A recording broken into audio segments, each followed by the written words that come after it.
no pressure or anything.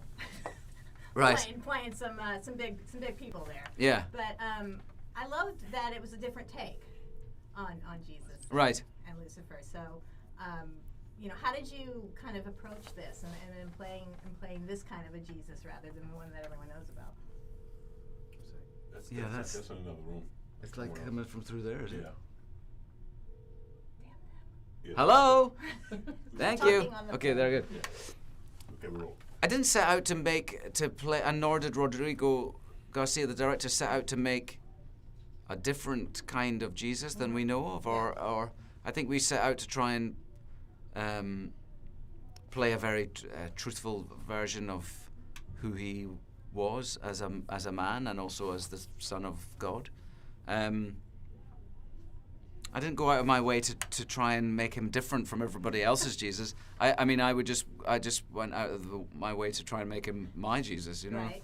Yeah. And how did you do that? What was some of the things that you tapped into about?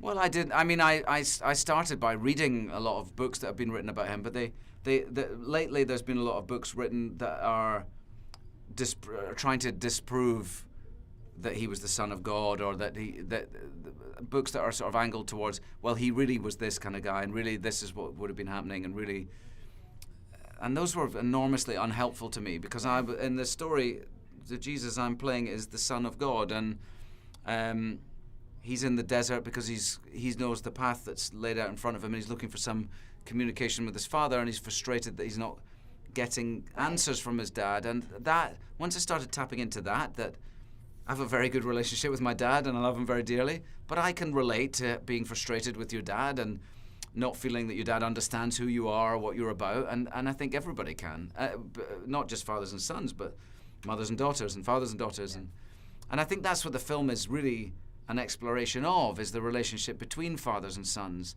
And Rodrigo sat down to write about that relationship and ended up writing about the sort of biggest one of all, which is the relationship between God and Jesus. But ultimately, all the scenes really are an exploration of that dynamic between a father and a son.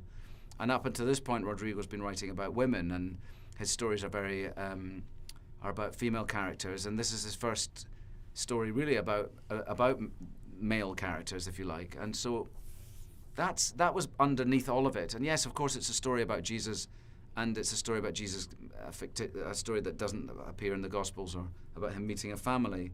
But really, it's a story. The deeper part of it is that it's about this relationship that he's exploring. And Lucifer, he's always sort of a wide open, so you can kind of play him anyway. that was he did a great job with that as well. Oh, good. Well, Lucifer in our story appears to Jesus as himself.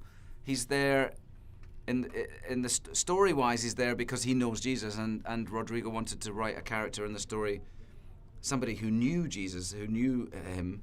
And so that became Lucifer, and Lucifer is there solely to try and tilt Jesus off his path, to tempt him away from the path that God has set for him. Yeah. And so by appearing to him as himself, he's better able to try and cast doubt into his mind, I think. Yeah. But it was very, very interesting to play those two sides, and I was able to do it because my good friend Nash Edgerton, who has been my stunt double for many years, and he played the other side of the scene, and then we would swap and play the other side. Yeah. One last question. Trainspotting 2. Yes. Super excited. Good. What's Renton going to be up to? I can't tell you. I'm not allowed to say. Oh. But it's going to be good. Yeah, I can assure you of that. It's going to be exciting. We start shooting in a month or so, and it'll be just so nice to be back with Danny Boyle. Please. No bathrooms? Okay. We'll see. We'll see how that goes. Thank you so much. It Cheers. was really nice. Nice. Thank you. Thank you.